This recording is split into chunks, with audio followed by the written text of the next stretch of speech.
is the Analyzone, a segment I usually only do on my husband's birthday. He's a huge political junkie. Anyway, let's start with the Senate race in Maine with presumptive Democratic nominee and horny Lorax, Graham Platner.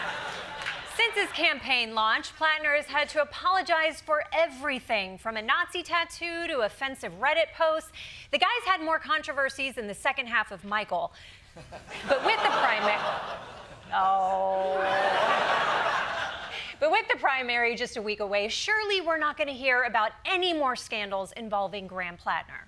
Graham Platner now addressing his latest scandal. A former campaign staffer came forward telling the Associated Press that the candidate was sexting multiple women while married. This Kick profile with the handle P. Hustle, which is still active, shows a half-naked image of the Senate candidate wearing only a towel. Okay, this is so disgustingly inappropriate. You left the seat up? No. This is not the kind of married political candidate I want to exchange messages with. But let's move on from Maine to the other state where deodorant goes to die, Colorado. In their primary for governor, the Republican frontrunner is Marine veteran, Trump superfan, and Axe bear spray model Victor Marx. He is an outsider all the way down to how he announced his candidacy. Mark soft-launched his campaign for governor at a Charlie Kirk memorial service. Come October 1st, I'm going to let all y'all know if, in fact, God is calling me to run and win for governor. He launched his campaign at a memorial service? Yeah. It does make me feel better about the gender reveal I did at my aunt's wake. Not so tacky now, is it, Aunt Linda? R.I.P. Now, before dipping his toes into politics, Victor racked up millions of views on YouTube as the self-described world's fastest gun disarmer. Look, you just pull the trigger the moment you see me move.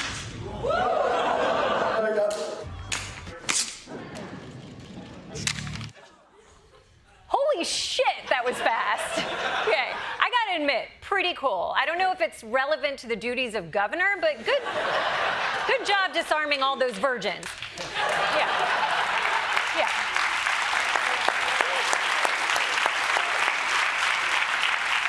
Still, Marx wasn't just spending his free time on YouTube. He also wrote a book called The Dangerous Gentleman, where he made some major claims about his past heroism, which a reporter recently asked him about.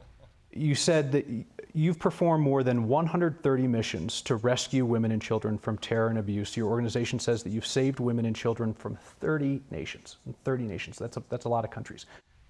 Wow, 30 nations. That's amazing, and I assume a very true story that can withstand a simple follow-up question.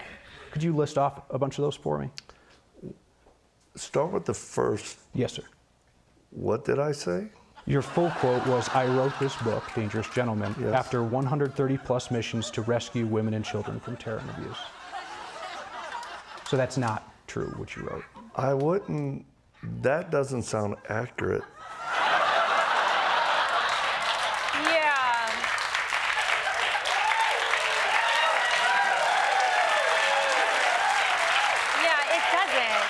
It doesn't sound accurate. I mean, 130 missions in 30 countries that he can't remember? That's the plot of The Bourne Identity. But, you know, maybe it's just a small fabrication. Certainly he has other areas of expertise, like his devotion to fighting terrorism, even after leaving the military. You claimed that you once called in a U.S. military airstrike that killed 70 ISIS fighters. I didn't realize that civilians could essentially facilitate military airstrikes. Could you walk me through how that worked? No.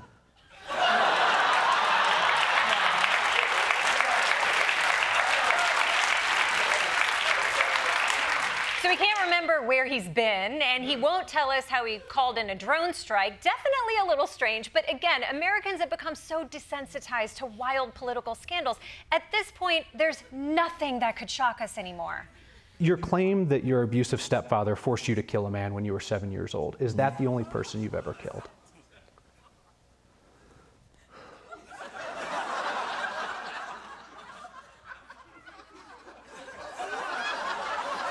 Well, I would say As a child, yes. Hey, that was an astoundingly long pause for a very simple math problem. Please tell me the rest of the answer is less bizarre. Do you think that you've killed people as an adult? Does it matter? Yeah, I'd say so. Yeah, I'd say so. If you want to be in charge of an entire state, your answer to "have you killed anyone" cannot be a 7-minute silence followed by a hard pass. I mean, could this story get any weirder? You perform exorcisms, commanding demons to come out of people. Can you explain to folks how that works? We identify the demon, like Jesus did. We ask what their name is, and then we give them commands, and then we destroy them. Okay, that's weirder. But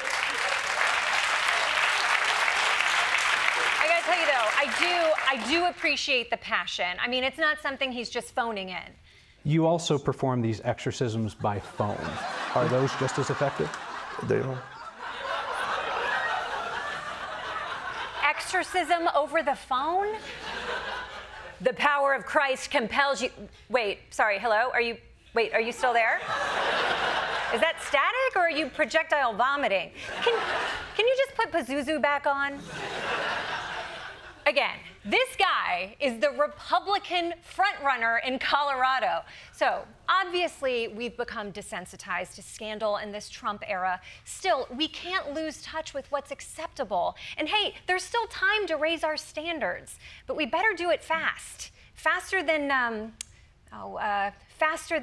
Looks like this.